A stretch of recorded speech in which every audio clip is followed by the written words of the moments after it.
The hospital room smelled like metal and memory when their text came.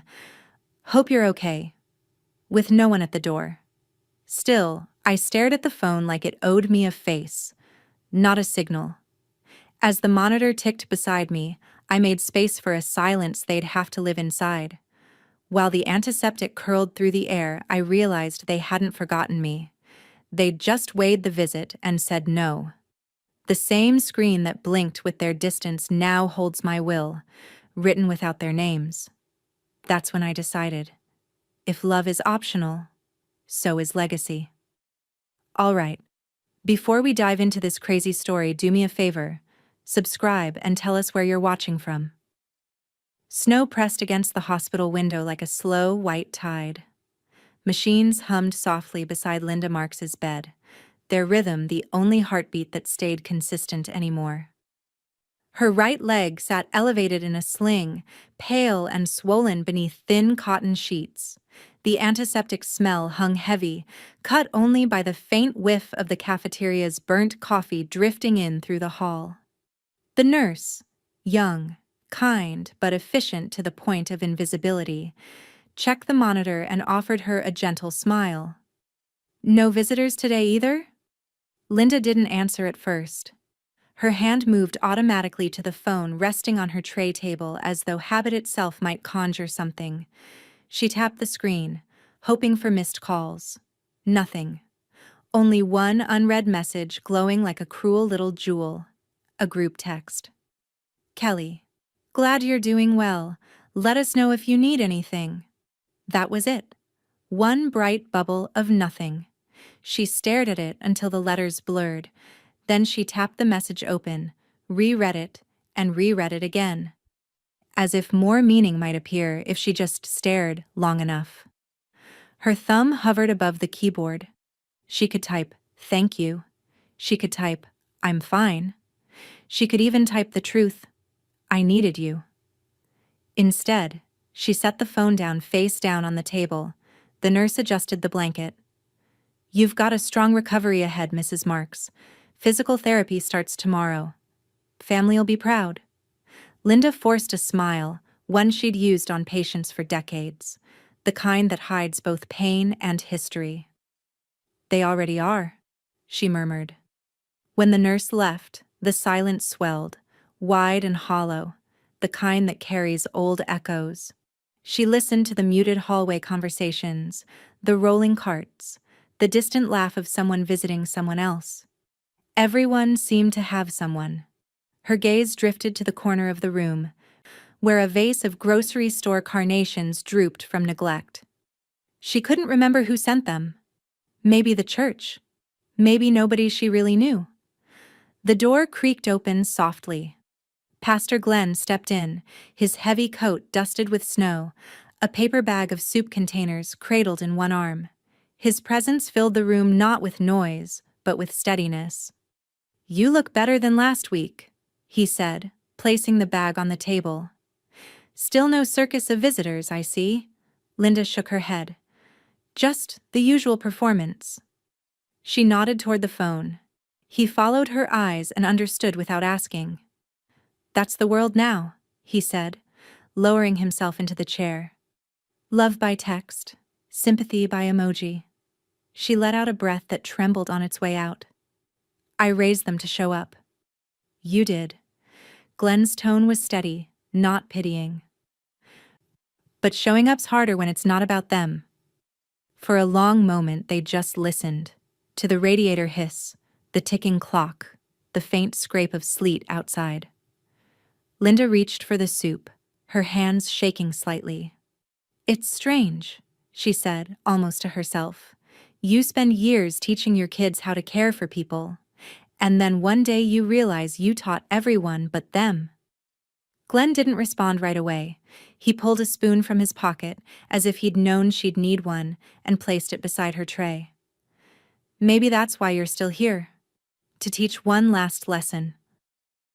Linda looked at him then, eyes sharp, tired, but alive in a way they hadn't been in weeks. "Oh, I will," she said quietly, "but not the way they expect." The phone buzzed again. Another message. "Kyle." Hope you're resting up, Mom. Busy week at work. But thinking of you? She laughed once, a dry, single sound that didn't reach her eyes. Glenn tilted his head. What's funny? Nothing, she said, setting the phone back down. Just how light words feel when they don't have bodies attached. Outside, the wind picked up, rattling the pane. The nurse's voice echoed faintly down the hall, calling for help in another room. Glenn rose, pulling on his gloves. I'll be back tomorrow. You need anything, you call me, not text. Deal? Linda nodded, but as the door clicked shut behind him, she knew she wouldn't. She stared at the gray light bleeding across the room, then reached for her notebook on the nightstand, a battered leather thing, its pages soft from decades of private honesty. She opened to a blank page and wrote slowly, each letter careful and deliberate. They sent me words instead of presents. She stopped, pen hovering midair. Then she added, underlined twice, I will remember this silence. When she set the pen down, the monitor beeped steadily beside her, the only pulse that hadn't left her yet. Her phone buzzed again. She didn't even turn it over. Morning light bled pale and colorless through the hospital blinds. The snow outside had crusted overnight into a thick, brittle skin, muting the world in a hush that matched the stillness in Linda's room. A tray of breakfast sat untouched on her rolling table, lukewarm oatmeal, orange juice sweating in its plastic cup, and a folded napkin she'd already written on the corner of. Just 2 words. Next time. She stared at them as if they might become a promise again. Next time, Mom. I'll be there. Kelly had said it last spring after missing Easter. Next time, I swear I'll bring the kids. Kyle had said it after her birthday dinner that never happened. And Allie, always the softest voice, had whispered it after Christmas, her hand already on her suitcase handle. I'll make it up to you. Linda unlocked her phone. The brightness stabbed her eyes, but she scrolled anyway, thread after thread of postponed affection, of polite cancellations dressed as care. Crazy week at work, Mom. The kids have the flu. Flights were insane this year. We'll plan something soon, I promise. Promises, she thought, are just apologies wearing good shoes. The nurse entered, cheerful as a morning radio host. Good morning, Mrs. Marks. How's the pain? Manageable, Linda said, voice flat but polite. The nurse adjusted her IV line and glanced toward the window. You know, you'd be surprised how many of my patients spend recovery like this. Families mean well, but... She hesitated. They don't always come. Linda's lips curved, a smile that held no warmth. Mine used to. For a second, the nurse looked like she might say something else, some script about gratitude or focusing on healing, but she just nodded and moved on, her sneakers squeaking softly down the hall. Left alone again, Linda scrolled back further, to photos this time. Easter brunch, 2 years ago. Kelly's arm draped around her mother's shoulder, a smile perfectly staged for Facebook. Kyle carving ham at the end of the table. Allie laughing mid-sentence, hair catching sunlight. It had felt real then. She zoomed in on her own face in the photo, her smile thinner than the others. Maybe she'd already known what was coming. The door opened quietly. Glenn entered again, carrying 2 styrofoam cups of coffee that smelled blessedly like something real. Brought contraband, he said, handing one to her. Hospital coffee should be a sin. Linda accepted it with both hands, letting the warmth soak through her fingers. You always show up, she said. He shrugged. It's what pastors do. Besides, you make good company for a woman who doesn't say much. She gave a small, tired laugh. I've said enough for a lifetime, Glenn. They just stopped listening. He sat down beside her bed, elbows resting on his knees. You thinking about them again? I never stopped. Her voice was quieter now. Do you think God cares if we stop showing up for each other? Glenn studied her for a long moment before answering. Depends what you mean by care. He gives us the choice. That's the problem with love. It's never enforced. Linda's gaze drifted toward the window, the sky outside dull as wet cement. What does God say about obligation? He leaned back in the chair, exhaling slow. God doesn't text, instead of showing up. The words hung in the air, heavier than either of them expected. Linda nodded slowly, turning them over like something sharp in her mouth. Then maybe it's time I start answering in his language, she said finally. Glenn frowned slightly, but before he could ask what she meant, a distant commotion echoed down the corridor. A family arriving loudly, laughing, balloons squealing against the walls. Linda's eyes flicked toward the door, reflexively hopeful for half a second. Then the laughter passed by her room, without slowing.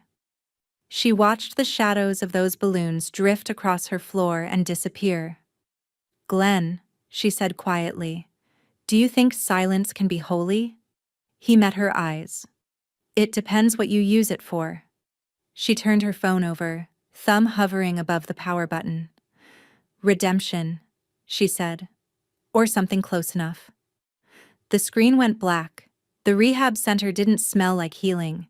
It smelled like disinfectant, microwaved soup, and resignation. The walls were painted the kind of beige meant to calm people who had already given up on joy. Linda Mark sat by the window, her leg braced and wrapped, watching snowmelt drip rhythmically from the roof edge outside. Every drop sounded like a clock tick. A knock interrupted the steady dripping. "Come in," she said, without turning. The door opened, and the familiar click of heels crossed the linoleum floor. "Still keeping the place spotless, I see," said Elena Bishop, her attorney, and, more importantly, the only friend Linda hadn't had to remind existed. "Elena," Linda smiled faintly, "you bring the world with you." "Close," Elena replied, setting her leather briefcase on the side table. "Just your estate. You said it couldn't wait." Linda's eyes didn't leave the snow. "It can't. The body takes time to mend. The mind doesn't always need that luxury." Elena raised a brow, opening her case. She pulled out a small wireless printer, a laptop, and a stack of legal pads. "You really want to do this here? In a hospital gown and compression socks?" "I want to do it while I'm still clear," Linda said, turning toward her. "Clarity doesn't come often at my age. When it does, you honor it." Elena hesitated, then nodded. She set the printer down and connected it. The hum of the machine filled the sterile quiet as Linda reached for her reading glasses, sliding them on like armor. "Okay," Elena said. "Current will, filed 3 years ago. Equal distribution among the 3 kids. Executor duties to Kelly. Any amendments?" Linda took the folder, skimmed it, and then calmly said, "Start from scratch." Elena blinked. "Scratch?" Linda's pen tapped against the tray table. "Remove Kelly, Kyle, and Allie from the primary inheritance, entirely." The words landed like a gavel strike. "Linda," Elena sat back, studying her friend. "You understand what you're saying? Better than anyone.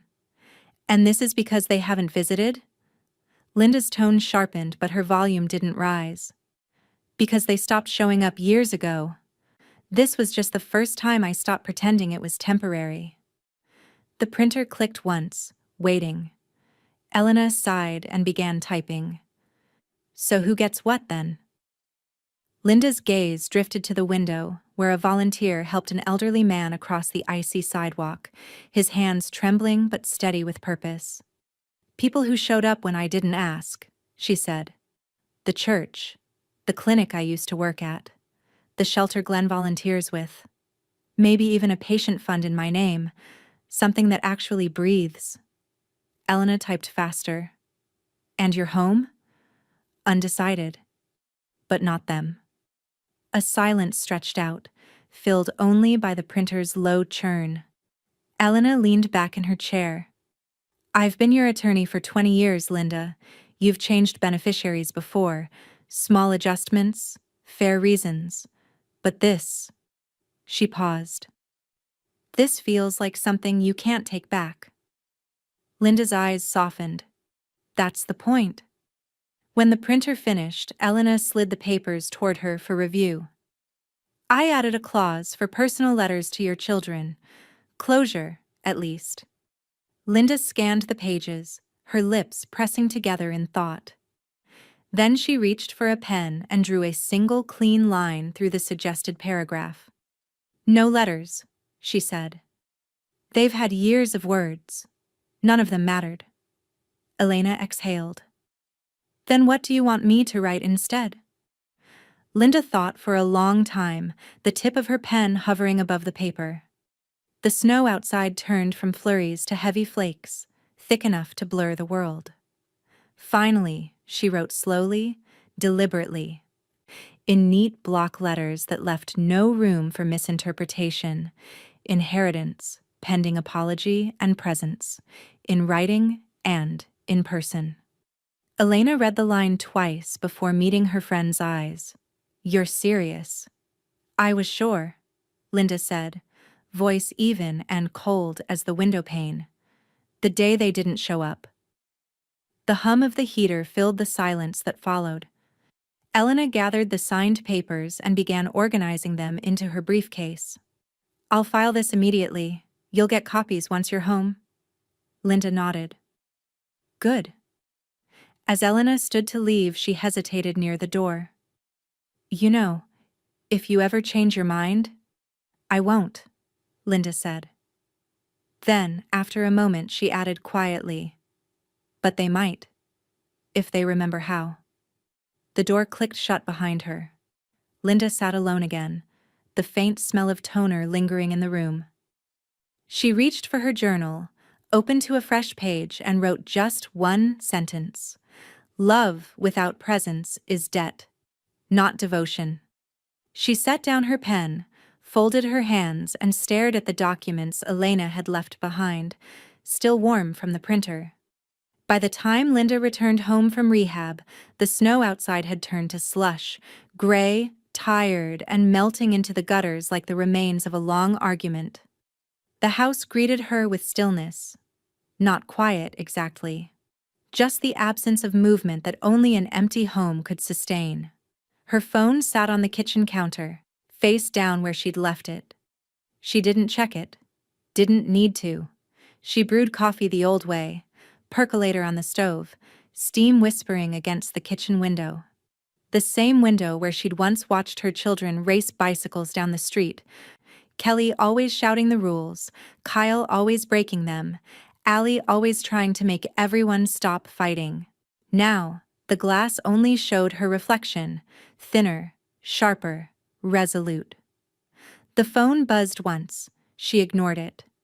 When the knock came a few minutes later, she froze. Then she exhaled and went to the door. A florist van was pulling away, leaving a square box on her porch wrapped in cellophane. She lifted it carefully. A dozen white lilies. The card read, Thinking of you, Mrs. Marks. Love, Andrea. Linda frowned. She didn't know any Andrea. She flipped the card over. In smaller print, almost an afterthought, someone had scribbled, Sorry, Mom. I must have entered it wrong online. Love, Allie. Her lips parted in something that wasn't quite laughter, just air and disbelief. She set the flowers on the counter, next to the percolator, and watched condensation fog the plastic wrap. The phone buzzed again, another notification. She glanced this time, not a message, but a Facebook alert. Kelly Marks posted a new photo. Linda opened it. A sunlit family brunch. Her 3 children, arms around each other at some trendy downtown restaurant. Caption, So grateful for family, always find time for what matters most. No tag, no mention, no hospital. Linda read the comments. Co-workers, friends, acquaintances gushing about what a beautiful family and what a blessing. She scrolled through the heart emojis and smiling faces until her thumb began to ache. Then she closed the app, turned the phone off, and went to her desk. The thank you cards sat in a neat stack, untouched since Christmas. She selected one with a watercolor church on the front, uncapped her pen, and began to write. Dear Allie, the flowers arrived safely. I'm sure Andrea is a lovely woman. Maybe next time she can visit in your place. She paused, the sarcasm sitting heavy in the ink. Then she sighed, tore the card neatly down the middle, and fed the halves into the small ceramic dish on her desk. A match hissed to life. She held it until the flame reached her fingertips, then dropped it into the dish. The paper curled, blackened, and vanished. Smoke coiled toward the ceiling like a ghost escaping. A quiet knock sounded at the back door. Glenn stepped in without waiting for an answer, snow still clinging to his coat. He carried 2 grocery bags, milk, bread, soup cans, a bunch of bananas. He didn't say anything, just moved through her kitchen like he'd done it for years. Those lilies smell expensive, he said finally, unloading a can of tomato soup. They were mislabeled, Linda said. He gave her a look but didn't press. Instead, he placed a small paper sack in front of her. You forgot your prescriptions again. I didn't forget. Then I remembered for you.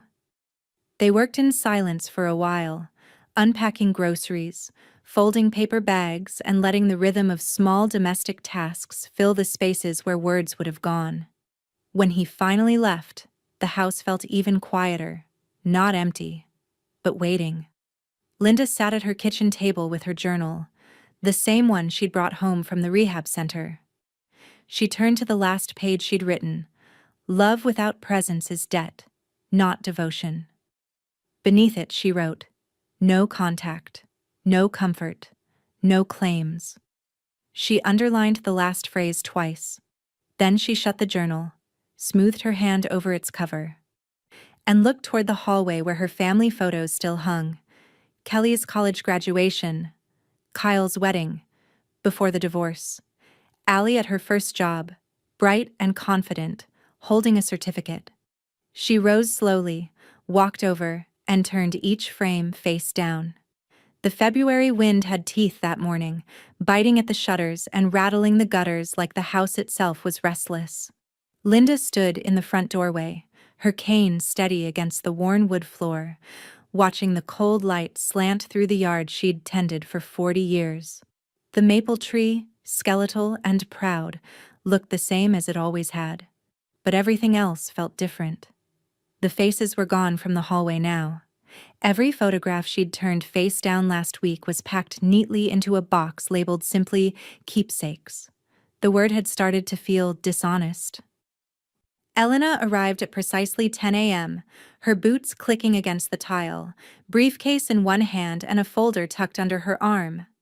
I see the place is cleaner than ever, she said, her voice a little too bright. That's usually a warning sign. Linda smiled faintly. Sometimes you have to clean before you move on. Elena set her things on the dining table, the one that used to hold birthday cakes and science projects. Now it was spread with documents, pens, and a notary stamp. Let's review this one last time, she said, flipping open the folder. You're certain you want to transfer ownership to the trust? I've been certain since Christmas, Linda replied. She eased herself into the chair across from Elena. The wood creaked, the same way it had under her children's legs during every meal for decades. Elena glanced up from the paperwork. You realize this means they can't contest it after you're gone. Not easily, anyway. That's the idea. Linda's tone was calm, even patient. It's not revenge, it's redistribution. Elena arched a brow. Of justice? Of love. She reached for her glasses and began signing where Elena indicated. Each stroke of the pen sounded deliberate, almost ritualistic. As she finished, she slid the final page forward. Who's the beneficiary organization again? Elena asked, pulling out the notary seal. The community trust that funds shelters for women, Linda said. Glenn helped me find it. They're converting old homes into safe spaces. Mine fits the bill. Quiet neighborhood, fenced yard, plenty of rooms. Elena paused mid-stamp. That's poetic. And devastating. Both are useful, Linda said softly. They continued in silence, interrupted only by the rhythmic click of the notary seal and the whisper of pages turning. When it was done, Elena gathered the documents and stacked them neatly. All official, she said. This house is now part of the trust, effective immediately upon your passing. No inheritance clause, no partial ownership. Linda exhaled through her nose, a sound halfway between relief and exhaustion. Good. Then it's finally mine. Just long enough to give it away. The grandfather clock in the living room chimed once. The sound filled the space differently now, echoing through bare walls stripped of memories. Linda rose slowly and moved through the house while Elena packed up her things. She stopped in the hallway, where faint outlines on the wall marked where photographs used to hang. She traced one square with her fingertip, leaving a faint smudge of dust. When Glenn arrived a few minutes later, he carried a paper bag of groceries and a question already forming in his eyes. Elena's car out front, he said, setting the bag on the counter. You two plotting something legal again? Elena gave a small laugh, zipping her briefcase. She's officially more generous than most saints I know.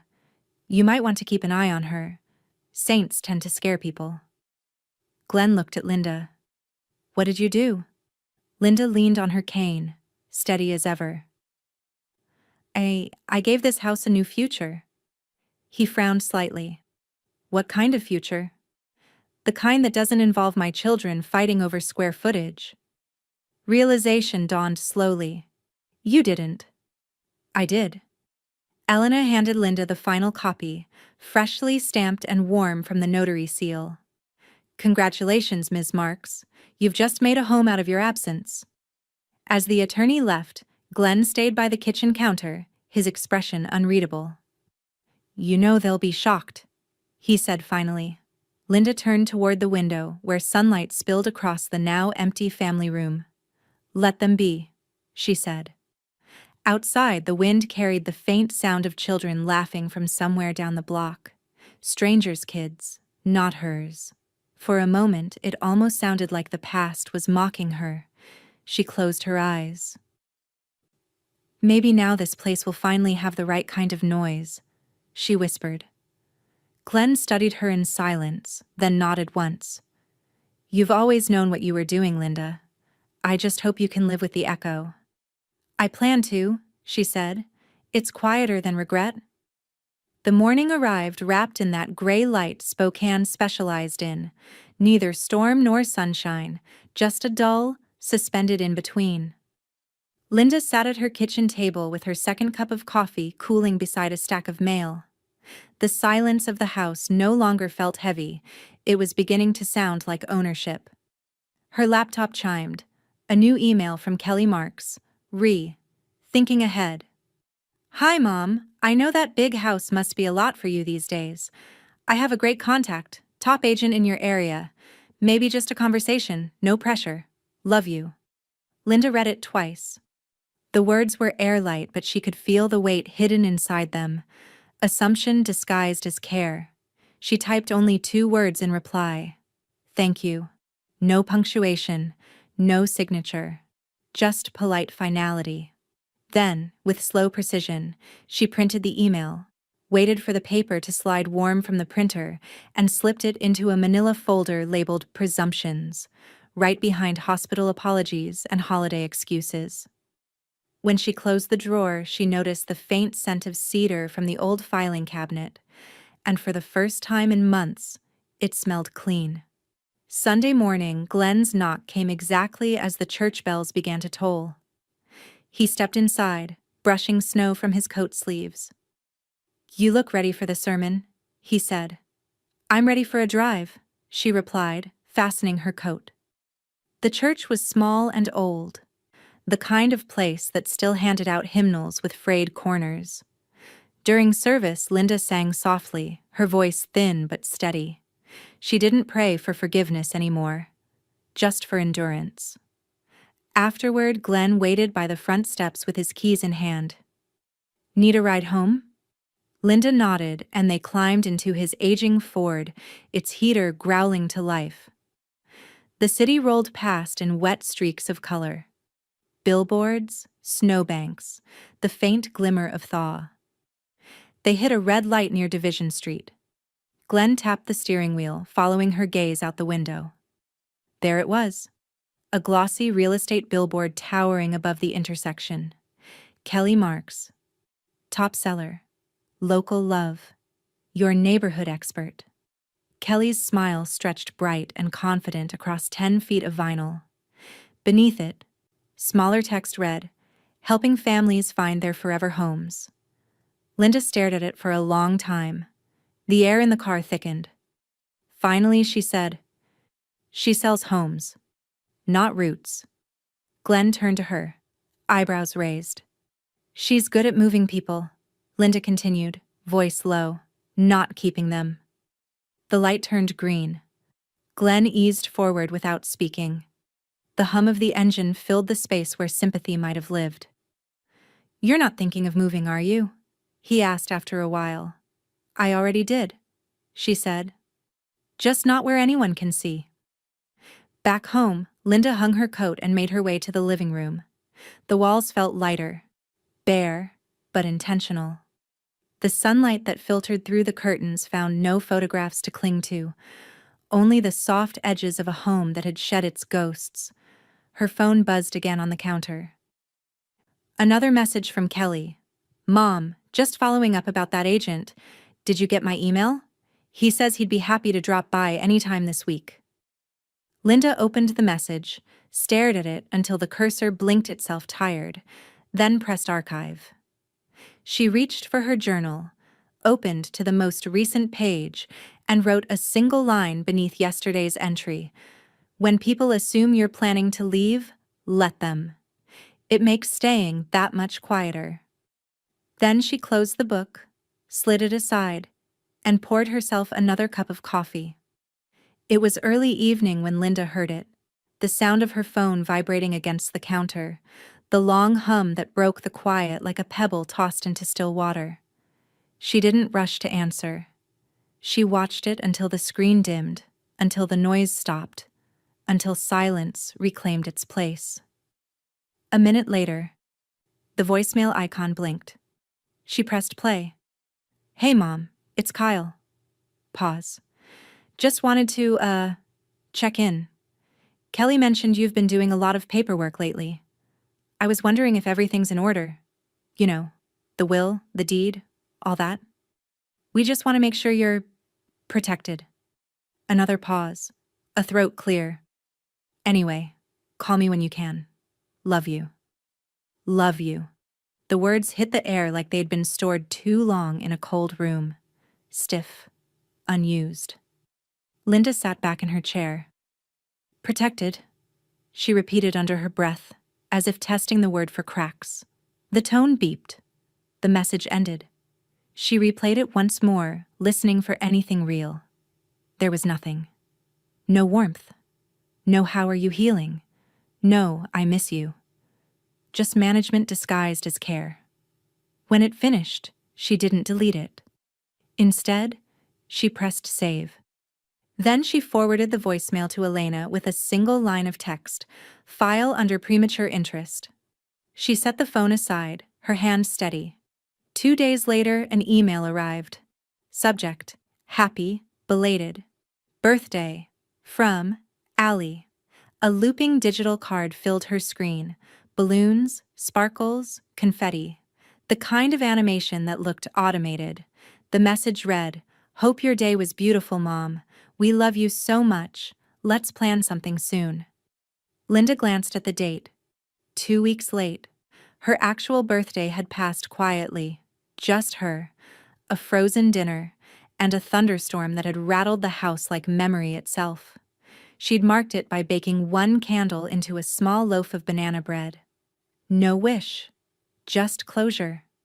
Now she closed the email, deleted the spam pop-up it came with, and whispered, "Right on time." Later that week, Glenn came by again, his heavy boots tracking melted snow onto the doormat. He carried no groceries this time, no sermon, no reason. Just himself. He looked around the tidy kitchen and nodded toward the coffee pot. "You always have enough for two?" Linda poured without answering.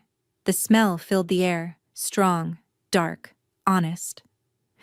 They sat at the table, hands wrapped around steaming mugs. The clock ticked softly behind them. After a moment, Glenn asked, "Want company or quiet?" She met his eyes. "Quiet," she said. "It says more." He nodded once. No offense taken. He knew her language now. The pauses, the withheld sentences that meant more than any apology could.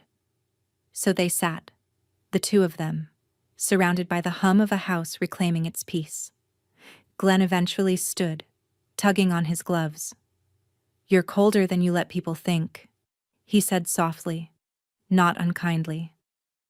Linda's lips curved into the faintest of smiles. "No," she said, "just finished thawing." After he left, the silence didn't press in like it used to. It fit her now, comfortably tailored. She turned on the lamp beside her desk and opened her journal. The page before still held her last entry. "When people assume you're planning to leave, let them." Beneath it, she added, "Some lessons don't need to be taught twice. Some just need to be recorded." The phone blinked again. One new message, this time from an unknown number. She didn't play it.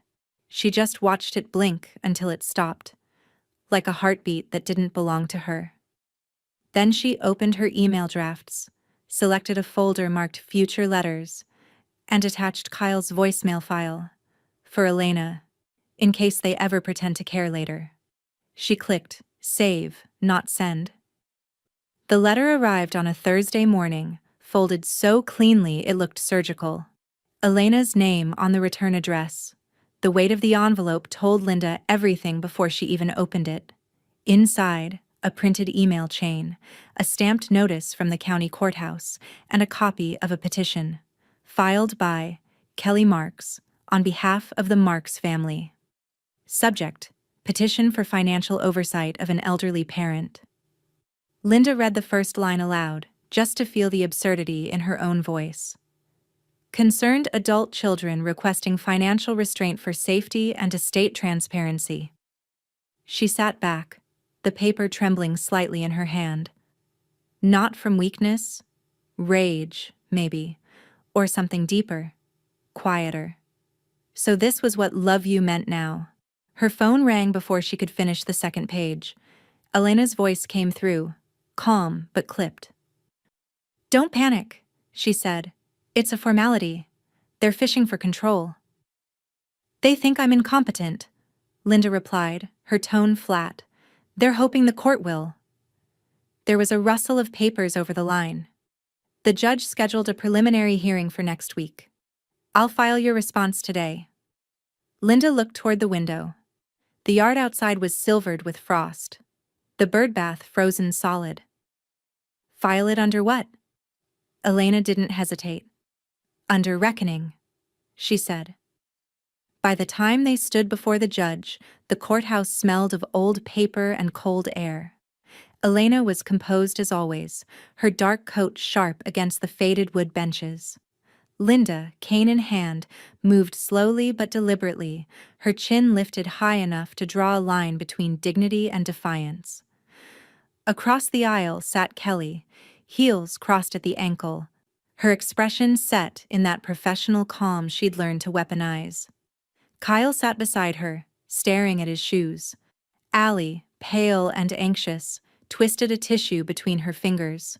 The judge, an older man with a thinning crown of white hair, scanned the documents. "So, the petition claims concern for Ms. Marks's financial decision-making, correct?" Kelly leaned forward. "Yes, Your Honor. We're just worried about her well-being. There have been abrupt choices, uncharacteristic behavior." Elena rose smoothly. such as the will, the house, large transfers. We just want transparency. Elena's voice didn't rise, but her words carried like a gavel strike. My client has provided medical documentation of full capacity. She has lived independently since her surgery. She manages her own finances, attends church weekly, and, frankly, has a sharper mind than most people half her age. The judge looked over his glasses at Linda. Mrs. Marks, do you wish to speak? Linda stood, her cane pressing into the worn carpet. Only this. I may be a widow, and I may be old, but I am not lost. My children stopped showing up long before I stopped trusting myself. I have nothing to explain that I haven't already lived. The courtroom went still. Even the clerk stopped typing for a moment. The judge nodded, tapping his pen. We'll hear from the therapist. A woman in a gray blazer took the stand, Linda's therapist from rehab. Her voice was calm, unflinching. Mrs. Marks is of sound mind. She is lucid, organized, and consistent in her reasoning. What she is, Your Honor, is heartbroken. But grief is not incompetence. The words hung in the courtroom like a tolling bell. Kelly shifted, color rising to her cheeks. Kyle avoided his mother's gaze. Allie wiped her eyes. The judge sighed, signing his decision with a brisk flourish. Petition denied. No further action. Linda exhaled, slow and steady. Elena placed a reassuring hand over hers. It's done, she whispered. But Linda's eyes stayed fixed on her children as they gathered their things. Kelly whispered something to Kyle, who nodded numbly. Allie lingered a moment longer, meeting her mother's eyes with the tentative look of someone remembering how to care. Outside, the cold bit hard against Linda's face. She welcomed it. Pain had become her proof of life. By the time she got home that evening, the sunset was low and orange, slicing across the snow like a warning flare. Her phone blinked once on the counter. One new text. Allie, I'm so sorry for all this. I don't want to fight. Linda read it twice, then typed a single response. Neither do I. She hovered a moment, then pressed delete instead of send. The next morning, Linda brewed her coffee the way she always did. Slowly, deliberately, a ritual that steadied her pulse more than caffeine ever could. The courtroom's echo still clung to her like perfume gone sour. She had won, yes. But victories like that didn't celebrate. They settled. On the counter, her phone blinked with missed calls. Kelly, 3, Kyle, 1, Allie, 2. The same trio that once filled her fridge with birthday notes and laughter now filled her inbox with explanations she hadn't asked for. She opened none of them. Instead, she scrolled to block contact and pressed down. Once, twice, 3 times. When she was done, the silence that followed was startling. An electric hush, clean and final. She opened her voicemail settings, took a slow breath, and recorded a new message. Her voice came out clear, unflinching. You've reached Linda Marks. If you're reaching out about the will, don't. She hit save. The automated tone beeped once, like a period at the end of a lifetime of unfinished sentences. Glenn arrived mid-afternoon, carrying his usual quiet along with a small box of mail. Half this junk looks like credit card offers, he said, setting it down on the kitchen table. You might want a new mailbox, something less accessible. I saw Kyle parked at the end of the street last night. Linda didn't look surprised. He's been circling since the hearing. Glenn frowned. I can put in one of those locking ones for you. Secure, sturdy, steel. Steel, she repeated, liking the sound of it. Make it black. He nodded, already rolling up his sleeves. Consider it done. They worked side by side in the crisp afternoon cold, their breath visible in the air. Glenn dug into the frozen soil while Linda steadied the post from her cane. By the time he bolted the new mailbox in, the sky was streaked with late-day gold. "You know," Glenn said, brushing his hands clean, "most people would feel lonely after cutting off their family." "I'm not most people," she replied, locking the box with a satisfying click. He smiled faintly. "No, you're not." That night, Linda sat at her desk, reading through her journal by lamplight. The last page still held the words she'd written after the hearing. "They want to fight. I'll show them what it costs." She traced the sentence once with her fingertip, then flipped the page and began a new entry. "Silence is not surrender, it's strategy." Halfway through writing, her laptop chimed with a notification. A neighbor, Marlene, had tagged her in a post. Linda frowned and clicked. There it was, Kelly's smiling profile photo beside a caption. "Hard week. Please keep my family in your prayers. Mom's not well. We're doing our best." Below it, a flood of sympathy. "You're such a good daughter. Hang in there, Kelly. Family comes first." "Sending love to your mom?" Linda's jaw tightened. The cursor blinked on her screen like a heartbeat she couldn't control. She opened her messages. Marlene had sent a private note. "Honey, I just saw this online. Are you okay?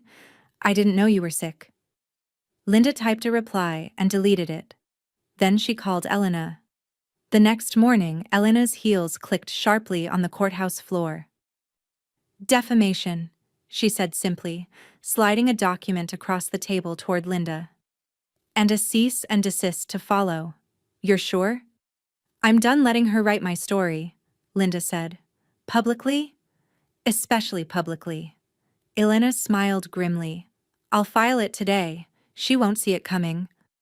When the ink dried on Linda's signature, the sound it made was almost like a whisper. Decisive, clean. That evening, Glenn returned to install the final latch on the new mailbox. "It's sturdy enough to survive a storm," he said, giving it a firm tug. Linda stepped onto the porch beside him. The wind carried the smell of snow again, sharp and metallic. "Good," she said. "Because one's coming." He turned to her. "You mean the weather?" She smiled, thin, knowing. "Not exactly." The knock came on a Sunday afternoon, faint at first. Then steadier. 5 slow raps that echoed through the narrow hallway like a heartbeat that didn't belong there. Linda paused mid-step, one hand on the banister. For a long moment she let the sound roll through the house. It came again, louder this time. She moved to the window at the top of the stairs and parted the curtain just enough to see Allie, her youngest, wrapped in a long beige coat, hair whipped wild by the wind, one hand clutching a bouquet of tulips too bright for a winter day. The other hand hovered uncertainly near the doorbell, as if pressing it would burn.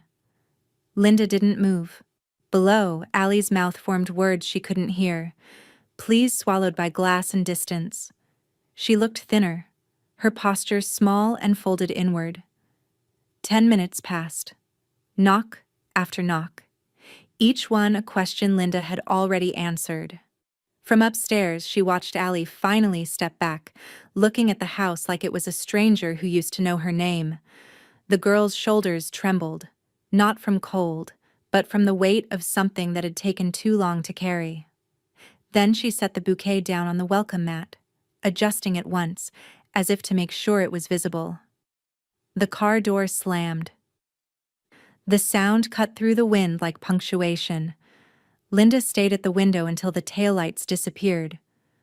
Only then did she descend the stairs, her cane tapping softly against each step. At the front door, she paused. The flowers were visible through the frosted glass, yellow, pink, white, hope-colored. She opened the door, the air slicing her face, and stared at them for a long moment. They looked fresh, real, out of place against the cold. She bent slowly, picked them up, and brought them inside. The stems were wet with melted snow. A few petals had already bruised from the chill. She turned them in her hands, the scent faint and sweet. Then she walked them straight to the kitchen trash bin. Not harshly, not in anger, just gently, decisively. The soft crinkle of plastic as they landed inside sounded almost like a sigh. Behind her, Glenn's voice broke the silence. "You sure?" He was standing in the doorway, hat still in hand, eyes steady but kind. He'd seen the car parked outside earlier, hadn't asked. Linda turned toward him, her voice even. Her journey here meant something. "My answer still stands." Glenn nodded, but his gaze lingered. "You ever worry you're closing too many doors?" She leaned against the counter, one hand on her cane, the other smoothing her sleeve. "No, I'm just making sure the right ones stay closed." Outside, a gust of wind rattled the new mailbox, strong, metallic, unbothered. Glenn crossed the room, poured himself coffee from the pot she hadn't offered, and looked around. "You always said forgiveness was work." "It is," Linda said. "I'm just retired." He huffed a quiet laugh, the kind that didn't reach the eyes but softened the air between them. Then he left her to her silence. Linda stayed by the trash bin, staring down at the pale colors hidden beneath the lid. There was no triumph in her chest, just an odd calm, a space where hurt used to live. She turned off the light, the room dimming to shadow, and walked back toward the stairs. The house creaked faintly behind her, settling into its new kind of quiet. The courthouse looked different this time. Warmer light through the high windows, dust motes drifting like tiny verdicts. The first hearing had been about control. This one, Linda knew, was about consequence. She sat at the table beside Elena, posture straight, hands folded neatly on the smooth oak surface. No trembling, no fidgeting. Just stillness, the kind that unnerved people who expected weakness. Across the aisle, her children sat together again. Kelly in a fitted navy blazer, jaw tight. Kyle in a wrinkled shirt that hinted at sleeplessness. Allie clutching another tissue, eyes red but hopeful. The air between them felt charged, full of unspoken apologies that hadn't earned their way out of the throat. The clerk called the session to order. Marks versus Marks, contestation of will. Linda felt Elena's steadying presence beside her, a quiet reminder that this wasn't about revenge anymore. It was record-keeping. Kelly stood first. "Your Honor, this isn't about money," she began, her voice carefully measured. "It's about closure. We were blindsided. Mom rewrote everything without warning, cut us out of our family home, and refused to engage. We're not enemies. We're her children." Linda could hear the rehearsed tremor in Kelly's tone, the perfect balance of indignation and sorrow. She'd built her career selling people on homes they didn't need.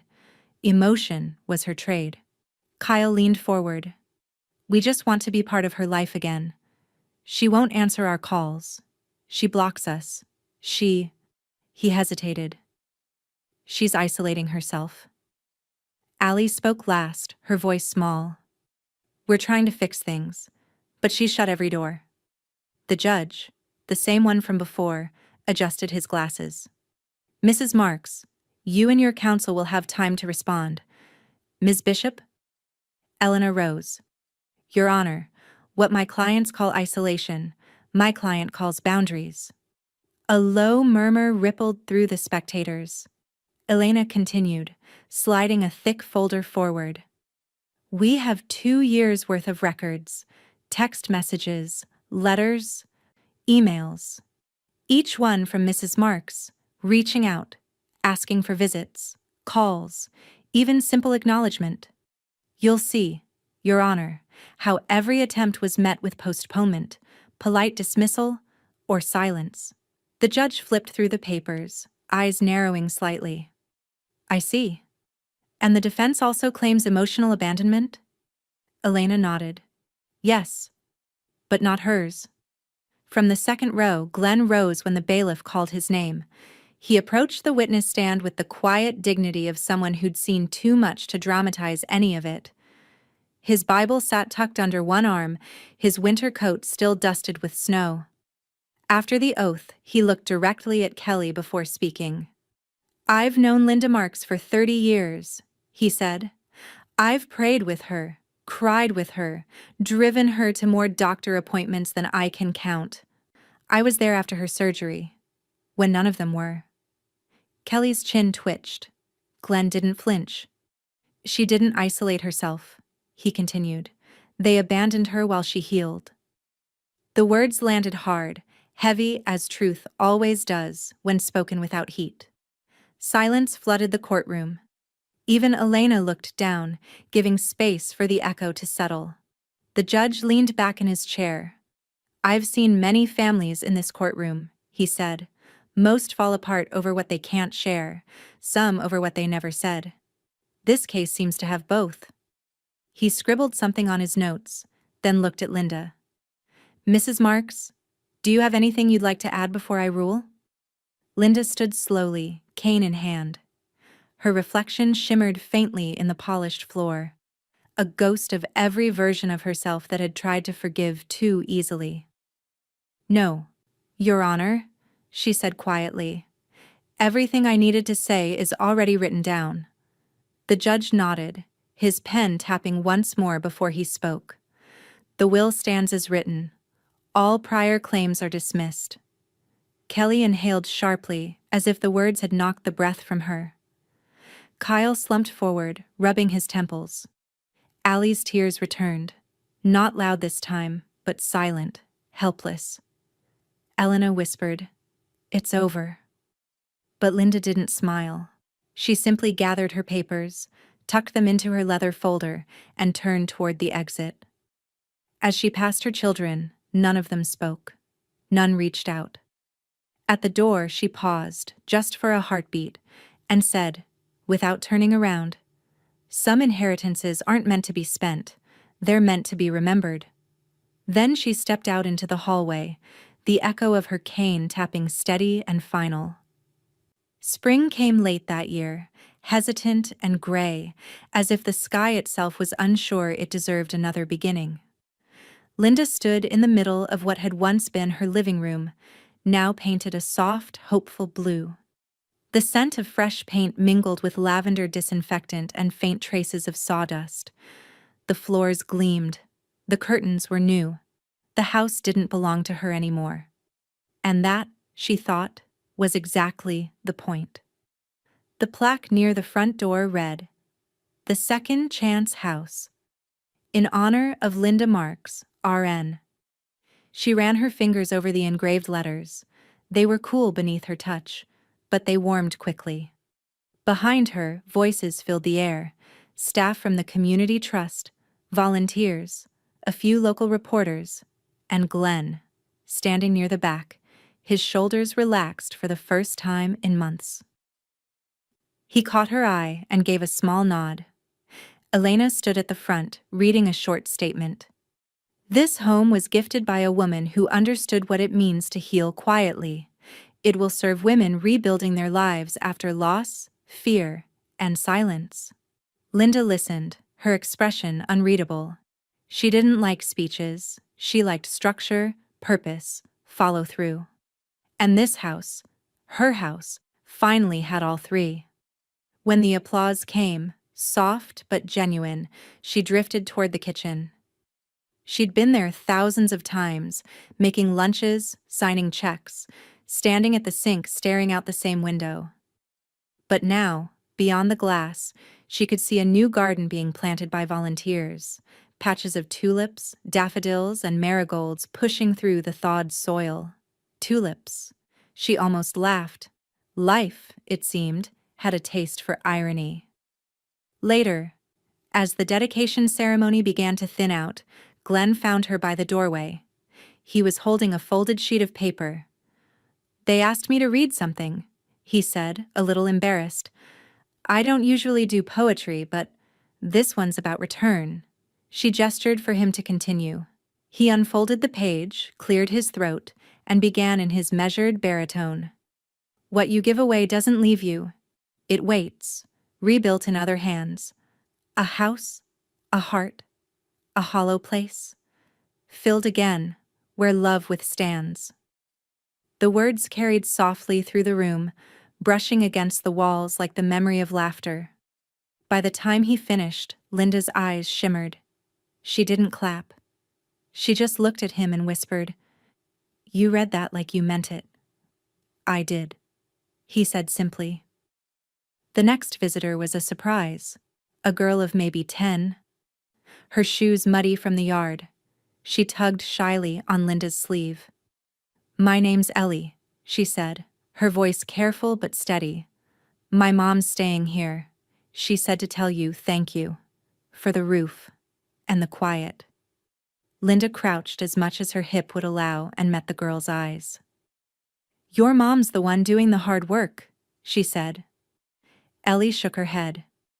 "Mom said sometimes the person who builds the safe place is the hero." Linda tried to speak, but the words lodged in her throat. The girl surprised her then, wrapping small arms around her waist. It was a quick, certain hug. No hesitation, no debt. It undid her. Tears came fast, hot and unguarded, slipping down her cheeks without apology. She hadn't cried in months. Not since the hospital. Not since the text. For once, she didn't stop herself. Glenn stepped forward, gently resting a hand on her shoulder, steadying her the way he always did. No words, just presence. When the visitors were gone and the house settled into its new rhythm, voices upstairs, laughter in the hall, the smell of soup from the kitchen, Linda wandered into the common room. On the far wall hung framed photos of donors and volunteers. She pulled one more from her bag. The last family photo she hadn't turned face down. Thanksgiving. Years ago. Everyone smiling, her children around her, unaware of how close they already were to goodbye. She hung it in the corner of the room. Not for them, but for herself. Not a shrine, a record. She stepped back, studying it in the soft lamplight. The faces didn't ache as much anymore. For the first time, the house didn't feel haunted. It felt alive. The letter arrived on a Monday morning. Thick paper, hand-addressed, the kind of envelope that carried weight long before it was opened.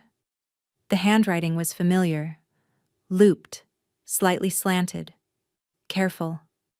Allie.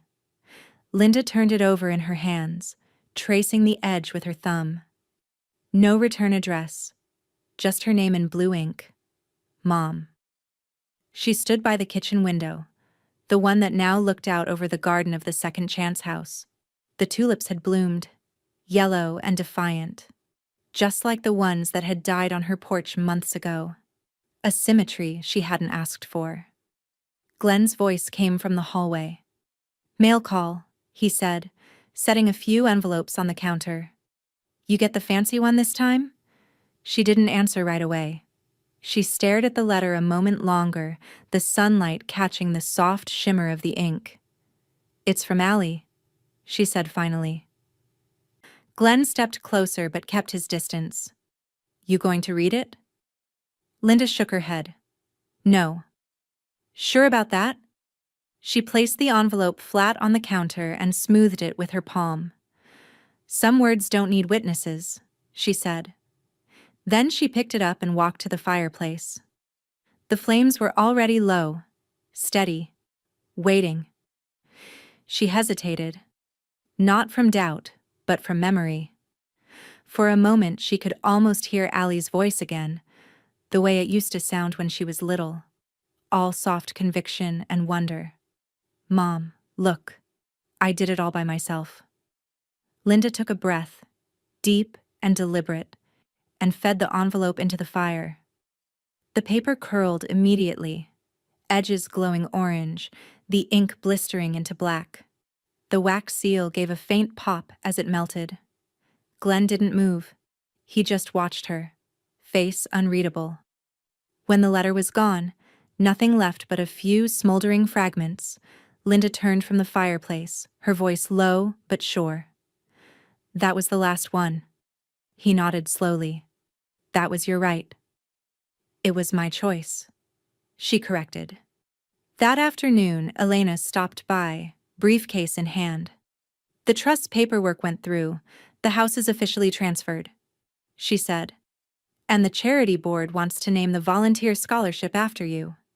Linda smiled faintly. I'd rather they spend it on new mattresses. Elena laughed, a small, genuine sound. Then her expression softened. You know, they'll never understand what you've done. Then I've done it right, Linda said. Before she left, Elena handed her a printed email. You might want to see this, though. It's from Kyle. Linda read it once, eyes steady. Mom, I heard about the dedication. Kelly told me Allie's trying again. I don't know where any of us went wrong, but maybe you're right. Maybe it's just time. Still, are you sure this is what you want? Linda placed the paper down on the table, folded it once, and said quietly, Yes. Elena watched her for a beat, then nodded, as if the word carried the weight of a closing argument. Later, when Glenn returned with groceries, he found her at the kitchen counter with a pen in hand, a single hospital form spread before her. Updating your file? He asked. Just one thing left, she said, filling in the line marked emergency contact. Her handwriting was neat, decisive. Glenn Porter. He glanced at it and then at her, his brow creasing. That's permanent, isn't it? She met his eyes. That's the idea. The silence between them wasn't heavy this time. It was whole. Outside, the wind picked up, scattering petals across the porch. One yellow tulip, stubborn, bright, rolled against the step, refusing to blow away. Linda watched it through the window and murmured, almost to herself, She'll try again. They always do. Glenn tilted his head. And if she does? Linda turned from the window, her face calm, unreadable. Then maybe next time, I'll be the one who doesn't open the door. Sunday morning sunlight poured through the stained glass windows of St. Luke's, scattering fractured color across the pews, crimson, gold, violet, soft blue. The light made everything look gentler than it really was. The church was full. Locals, parishioners, women from the shelter sitting in the front rows, their hands clasped, their eyes alert but softened. A few whispered to each other, nervous laughter rising and falling like the notes of the organ. And there, in the third pew from the front, sat Linda Marks. Her hair, silver and neat, caught the stained glass glow, and her cane rested against her knee. She wore a navy dress, pressed and simple, and the faintest scent of lavender trailed from her. She looked exactly as she wanted to, composed, untouchable, forgiven by no one but herself. Behind her, 3 figures slipped quietly through the side door. Kelly, Kyle, Allie. They didn't sit together at first. Kyle hesitated, then nudged Kelly toward a pew near the back. Allie followed, clutching her coat to her chest. The congregation barely noticed. 3 faces among dozens. Only Glenn saw. He stood at the pulpit, adjusting his notes, his gaze flicking toward the back before he began to speak. Today, he said, his voice steady but edged with gravity, we're talking about forgiveness. Not the kind that's asked for because we're supposed to, but the kind that's earned, when we choose to change, not just to be absolved. The murmuring stopped. The room stilled. He continued, each word slow, deliberate. Forgiveness isn't a door someone else opens for you. It's the road you walk alone until the person you hurt meets you halfway. And sometimes, they don't. Kelly's fingers tightened around the edge of the hymnal. Allie looked down, tears threatening again. Kyle's eyes stayed fixed on the wooden floor, as if the grain might offer him a way out of himself. Linda didn't turn. Not once. She listened, motionless, the faint glint of her glasses catching the colored light. Glenn's voice wove through the silence, gentler now. Some people mistake silence for bitterness. Sometimes silence is peace. Sometimes it's the only thing left to give. He looked toward her as he said it, not for approval, but acknowledgement. She gave none. When the choir began its soft hymn, ushers moved down the aisles with the communion trays. Bread and small cups of wine passed hand to hand, murmured prayers rising and falling like the tide. When the tray reached Linda, she took it without hesitation. Her hand was steady as she lifted the cup, her gaze forward, her lips forming words only she could hear. In the back pew, Allie's hand hovered over the tray before she pulled it back. Kelly's stayed rigid in her lap. Kyle bowed his head but took nothing. 3 children, silent in a house of mercy. As the hymn faded, Glenn stepped down from the pulpit. He walked slowly down the aisle, the light from the windows casting his shadow long across the floor. "Go in peace," he said softly, "and mean it." People rose, shuffling coats, whispering goodbyes. Linda waited until most had gone before standing. She moved toward the exit with measured grace, nodding to familiar faces, pausing briefly to touch the shoulder of one of the women from the shelter. "Thank you, Mrs. Marks," the woman said, smiling. "You built something good." Linda returned the smile, faint but real. "So did you."